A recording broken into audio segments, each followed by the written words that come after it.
Olá galera, aqui quem fala é André Marinho para mais um vídeo Tudo e Mais um Pouco com o quadro Perguntas que Ninguém Faz ao Pastor. E nesse momento estou com um convidado muito especial e estou hoje aqui na residência dele, Pastor Deus Homens, que Deus possa te abençoar. Eu já agradeço muito por você ter me convidado para vir aqui fazer essa entrevista. Pastor Deus Homens, como é que o senhor está? Vamos começar como é que o senhor está? Tô bem, graças a Deus. Em primeiro lugar, boa noite, gente, né? Boa noite agora, né? Então, dependendo do horário que você for assistir, é bom dia ou boa tarde para você. É verdade. Estou bem, graças a Deus. Passando esse tempo de pandemia mais em casa do que viajando para o interior, né? Mas graças a Deus as atividades já estão retornando. Mas Deus tem sido bondoso e tem cuidado não só da minha saúde, mas também da saúde de toda a nossa família. Então, estamos bem, graças a Deus. Nossa, a pandemia tem agido, né, e atrapalhado em certas situações, né, nosso trabalho. Pastor, eu soube que, assim, soube por pessoas que o seu trabalho pastoral é voltado a missões, a projetos, a viagens, né? Me explica como é o seu trabalho em relação a esse ministério que o senhor tem. Então, hoje, apesar de ser pastor, não pastorei uma igreja hoje, né? No caso, apesar de que a gente tem começado uma comunidade chamada AME, né? Juntamente com o pastor, amigo, parceiro nosso aqui na cidade. Mas nós temos uma missão chamada Pro Amazonas, o qual eu sou fundador e presidente dessa missão. E o nosso trabalho se resume em alguns projetos, né? Nós trabalhamos com um projeto de música, que é um projeto chamado Acordes para a Vida, onde nós evangelizamos, pregamos a palavra de Deus usando a música. E por que a gente usa a música? Porque em algumas comunidades ribeirinhas ou aldeias indígenas, o acesso não é tão fácil para o missionário ou para o pastor. Mas através da música a gente consegue entrar em determinados contextos, né?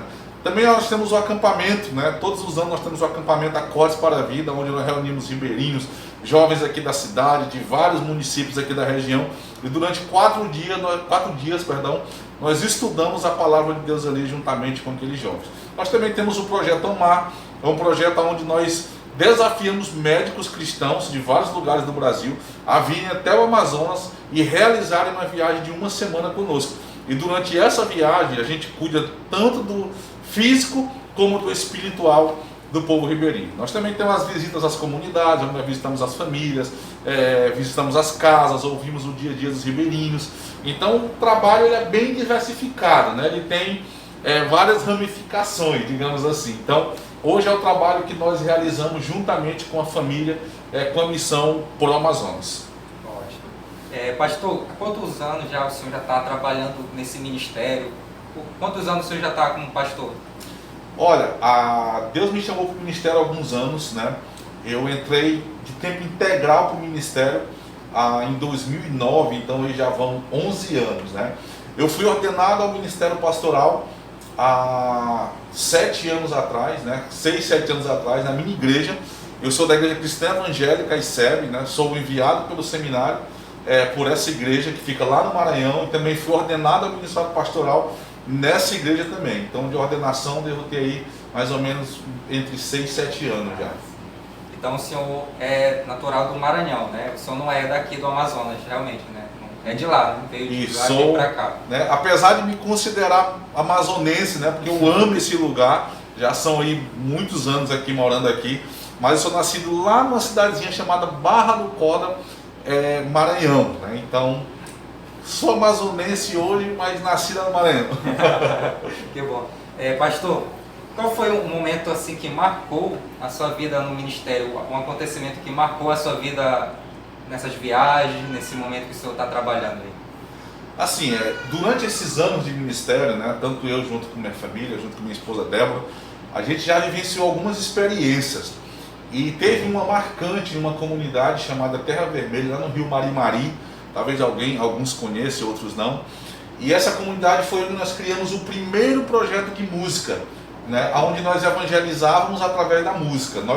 Nessa aldeia, que é chamada Terra Vermelha, é uma reserva indígena, nós reunimos vários ali ribeirinhos e indígenas ali da região, e durante 1 semana a gente dava aula de música para eles, né? E nós criamos o primeiro concerto musical nessa comunidade. E foi muito interessante porque tinha um aluno nessa comunidade, esse aluno ele tinha uma deficiência que ele não tinha as pernas, né? Eu não vou relatar o nome aqui dele, tá bom? E é muito interessante porque imagina você numa comunidade ribeirinha, onde a gente sabe que aqui no Amazonas o futebol, né, a gente tem que ter no finalzinho do dia, né? Então na comunidade ribeirinha é comum 5 da tarde homens e mulheres jogarem futebol. E esse jovem ele não podia jogar futebol, porque ele ficava numa cadeira de rodas, sentado na porta da sua casa. E esse jovem ele fazia parte do nosso projeto de música, né? E todas as vezes que nós tínhamos programações dentro do projeto, que nós não tínhamos só aula, nós tínhamos a noite de gincanas e várias coisas durante essa semana.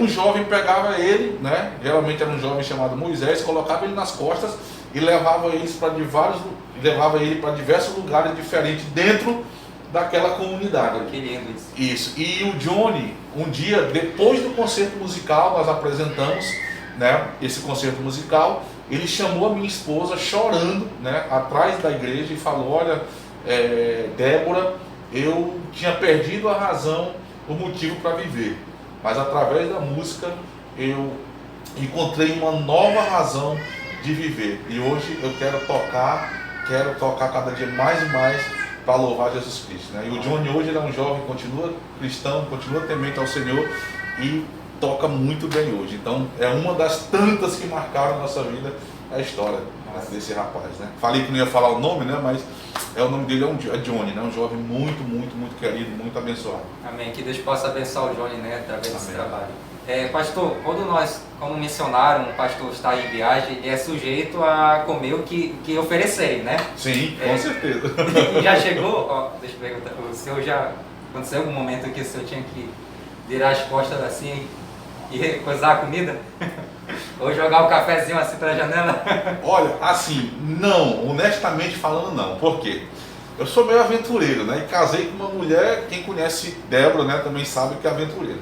Então a gente come de tudo, né? Existe uma diferença entre comer de tudo e gostar de tudo. Né? Então existe uma diferença. Eu como de tudo, mas não quer dizer que eu gosto de tudo, né? Então, assim, o que coloca na mesa ali, a gente encara, a gente come, por mais que às vezes seja um pouco diferente. Foi uma das coisas que eu aprendi desde jovem no seminário, foi o quê?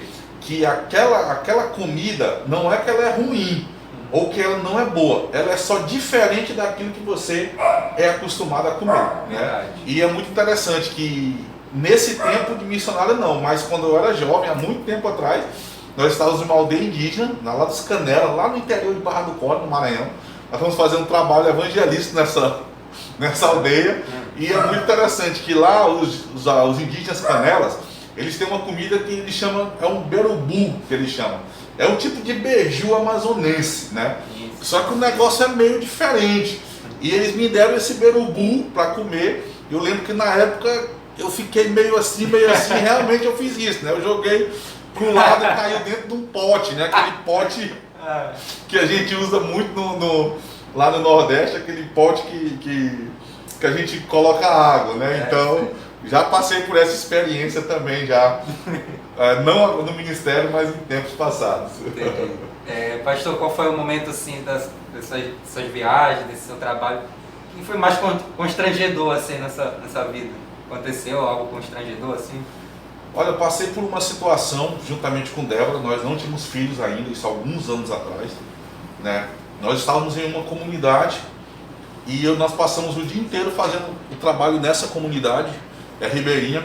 E no final do dia, estava eu juntamente com minha esposa, chegou uma senhora, né? E ela chegou para mim e falou assim: pastor, olha, eu gostei tanto do senhor que eu queria dar a minha neta para passar a noite com o senhor. Eita. A neta dela tinha 11 anos de idade. Né? E foi meio constrangedor, por quê? Porque estava ali juntamente eu e Débora, né?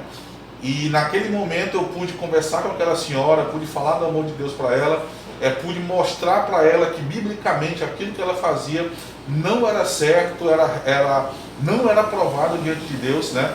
E ficamos tristes porque infelizmente nós sabemos que é a realidade de muitas comunidades, que foi isso que ela falou, né? Não, mas isso é comum que nós fazemos aqui quando vem os barcos com os pescadores, né? Então essa foi uma situação que que foi um pouco constrangedora, mas graças a Deus a gente conseguiu, de uma forma bem singela, falar o que a palavra de Deus fala a respeito disso. Ah, sim, certo.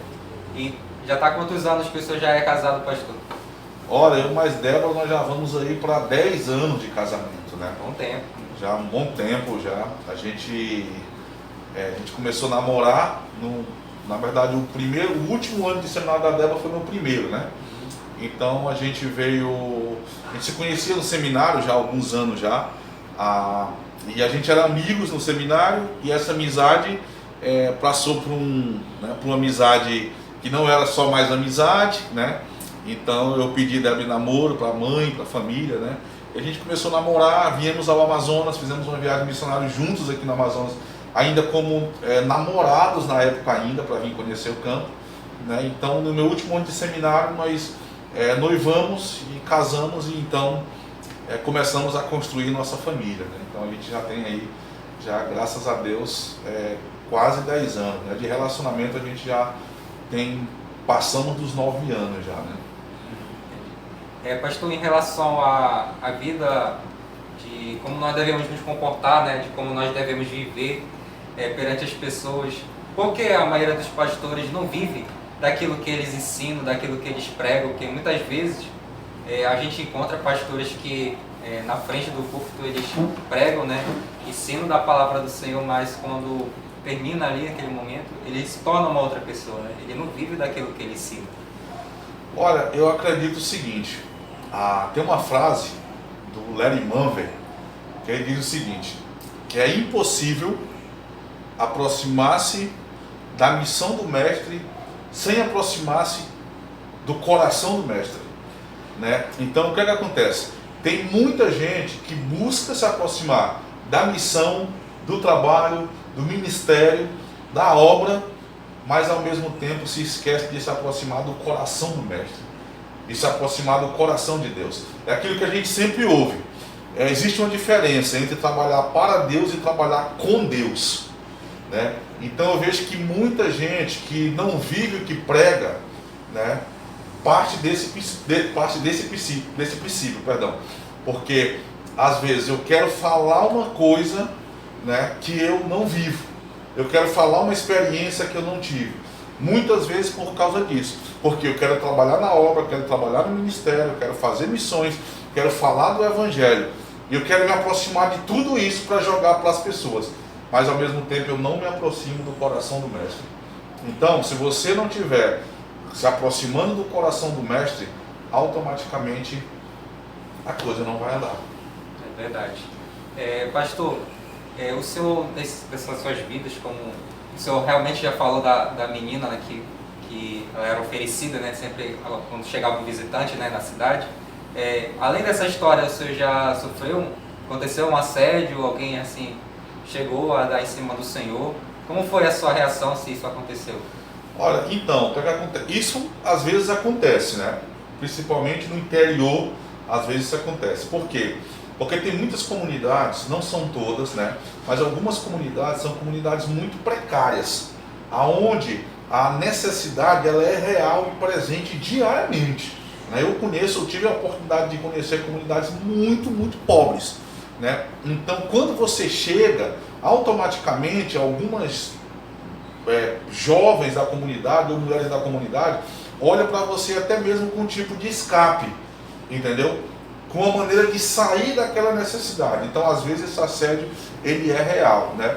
Mas uma coisa que eu aprendi com um professor meu do seminário, há muito tempo atrás, que ele falou: gente, se você casar, se você se decidir se casar, não viva como se você fosse solteiro. O que é que ele queria dizer com isso? Se você casou, ande com sua mulher. Se você casou, faça as coisas com sua mulher. Se você casou, compartilhe tudo com sua mulher. Então hoje eu sou muito tranquilo nessa parte. Por quê? Porque graças a Deus, a Débora ela trabalha comigo no ministério, ela viaja comigo diariamente. Eu tenho uma coisa comigo que desde que eu comecei no ministério, todas as viagens que eu faço para o interior, eu levo a minha família, eu levo a minha esposa. Então são exceções, né? Literalmente, quando acontece uma viagem de eu viajar sozinho, não levar a minha esposa. Então, graças a Deus, isso ajuda muito, porque esse tipo de assédio, esse tipo de coisa se aproxime da gente. Por quê? Porque eu estou sempre ali buscando andar e estar junto com minha esposa do meu lado, né? Tá certo. Pastor, em relação à Bíblia, qual a história, uma passagem que assim, a sua favorita, que chamou a atenção, assim, marcou a sua vida? O senhor, como hoje em dia todo mundo tem coisas favoritas, né? Hoje tem uma história favorita, um filme favorito. E essa passagem, qual é a passagem que chamou mais atenção, assim? Olha, eu tenho muitas, para falar a verdade. Eu tenho muitas, literalmente. Mas eu gosto muito. Na verdade, ultimamente, eu ia falar Atos, né, 20, né? Mas eu vou usar Apocalipse capítulo 2. Porque Apocalipse capítulo 2 é a carta à igreja de Éfeso. Só que, por que me chama a atenção? Porque o contexto de Apocalipse é um contexto muito difícil para a igreja, onde os imperadores romanos, né, especificamente nesse caso Domiciano, ele maltratava muito o povo de Deus, né? Então você tinha cristãos jogados à arena, cristãos que eram degolados, cristãos que eram usados como tochas humanas. Então era um momento muito difícil para os cristãos. E o João é preso na ilha de Patmos, e a ideia ali era calar o evangelho, né? Calar o líder da igreja. Então, se a igreja tem a sua liderança presa, automaticamente a ideia deles era o quê? Então esse evangelho vai deixar de andar, esse evangelho vai deixar de espalhar. Só que acontece uma coisa sobrenatural na ilha de Patmos, aonde João recebe a revelação de Apocalipse e ele recebe a ordem de agora você pega tudo que você ouviu e você envia para as 7 igrejas. A primeira igreja é a igreja de Éfeso. E uma das coisas que me chama a atenção em Apocalipse capítulo 2 é quando Jesus fala para a igreja: olha, eu sou aquele que ainda anda no meio da igreja. Então eu amo esse texto, eu amo esse versículo. Por quê? Porque naquele momento de dificuldade da igreja, a igreja naquela época, saber que Jesus Cristo é aquele que dava segurança e aquele que se fazia presente no meio da igreja, isso tinha uma importância muito grande dentro daquela igreja. E esse texto, ele é muito importante para mim. Por quê? Porque em muitas situações, na minha caminhada cristã, na minha caminhada ministerial, nós já passamos por muitas situações que, se nós não tivéssemos essa certeza, essa convicção que Jesus Cristo é aquele que é presente, que é real e anda no meio de nós, a gente já teria saído do ministério, a gente já teria se evadido do campo. Então eu amo esse texto justamente por causa disso, porque fala que esse Jesus Cristo é aquele que ainda anda no meio da igreja, passeia, paira no meio da igreja, mostrando que Jesus Cristo ele é real, ele é presente. Então esse texto, eu amo esse texto. E a história vai falar que ele conhecia todas as lutas, o labor da igreja, tudo que a igreja fazia. Então mostra ali um Jesus presente, vivo e real, que ainda anda no meio de nós, no nosso dia a dia. Então, André, vai chegar momentos da nossa vida, se nós não tivermos essa convicção que Jesus ele é real, a nossa caminhada cristã ela vai ficar muito mais difícil. Por isso que eu amo muito esse texto. Pastor, em relação a jovens, dias de hoje, que nós encontramos mais os sintomas que acontecem com eles é a depressão. Até mesmo os que estão dentro da igreja passam por esse momento de depressão. E o que seria o que acontece isso com eles, né? Muitas vezes eles querem saber porque se sentem tristes, porque se sentem tão ruins assim, destruídos muitas vezes, né? Por que será que no meio da igreja tem acontecido esse momento de depressão, essa crise nos jovens, não tanto nos adultos? Porque a maioria sempre é nos jovens. André, assim, eu vou compartilhar um pensamento meu, talvez algumas pessoas não compartilhem do mesmo pensamento, né?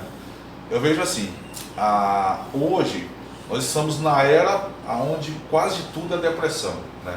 Eu não estou aqui em nenhum momento falando que isso não é verdade, que a depressão não é real, que não acontece, que muitas pessoas são acometidas com esse mal. Não é isso. O que eu acho assim, que hoje, uma das maneiras de nós cuidarmos dessa juventude, para que essa juventude não venha cair na depressão, na ansiedade, síndrome do pânico e tantas outras que tem por aí, é fazer com que essa geração aprenda a amar tanto o Senhor, que o seu coração não vai ter espaço para outras coisas, sabe? Porque dificuldades na nossa vida, lutas, desafios, sabe? Nós iremos passar como cristãos, porque nós somos pessoas como qualquer outros. E os jovens são do mesmo jeito. Então, nossos jovens, eles estão mais vulneráveis, né? Por quê? Porque o que falta muito hoje ainda dentro das nossas igrejas é um cuidado com os jovens. E quando eu falo de cuidado, eu falo de realmente aprender a andar com os jovens. Que você não vê isso no dia a dia. Você vê poucos pastores que realmente andam com o seu jovem. Uma coisa é receber o jovem na tua igreja. Outra coisa é você fazer parte da vida do jovem, entrar na vida do jovem, saber das suas lutas, das suas dificuldades, saber o que ele está passando em casa, saber o que é que ele está imaginando, o que é que ele está projetando, o que é que ele está sonhando.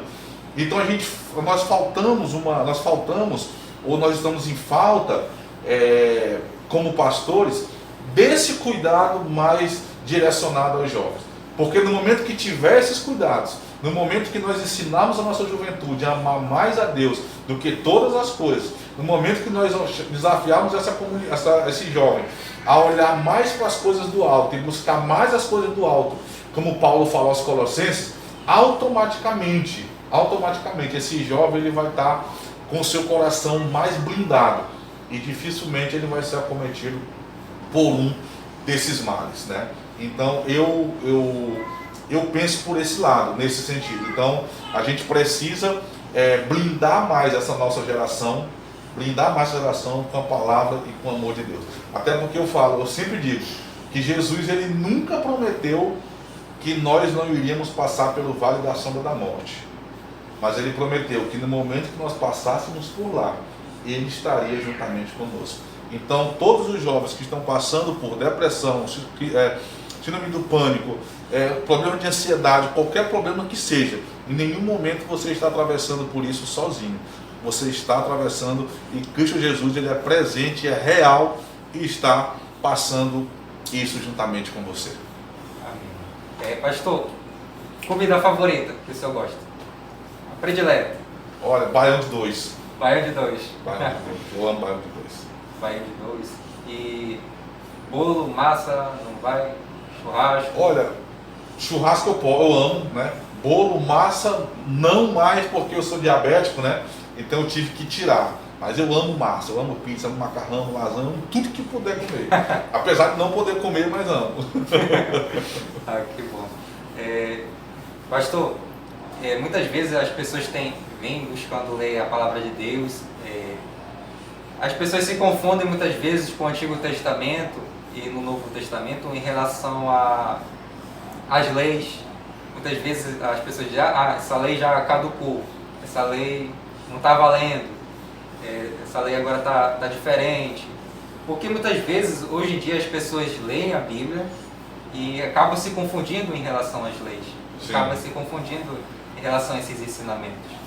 Sim. A grande questão é que nós temos que interpretar o Novo Testamento, interpretar o Antigo Testamento, interpretá-lo e tirar algumas aplicações, né? Algumas lições, ensinamentos para a nossa vida no dia de hoje, né?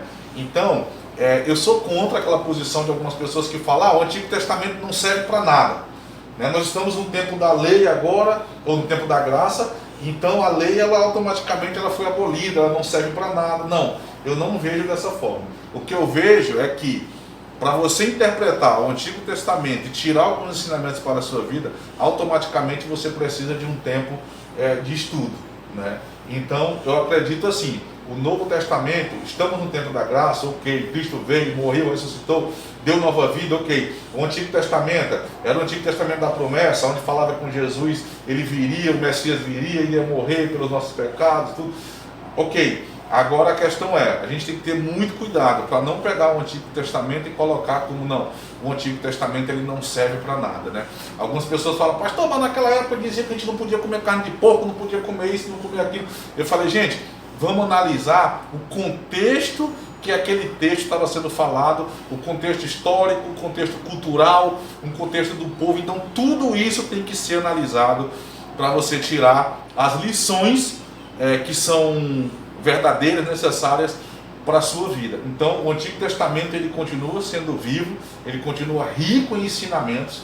Basta um pouquinho mais de estudo para a gente poder interpretar o que foi para aquela época, né, e que serve como princípio para a gente nos dias de hoje, né? Então eu acho que é esse cuidado que a gente tem que ter. Amém, pastor.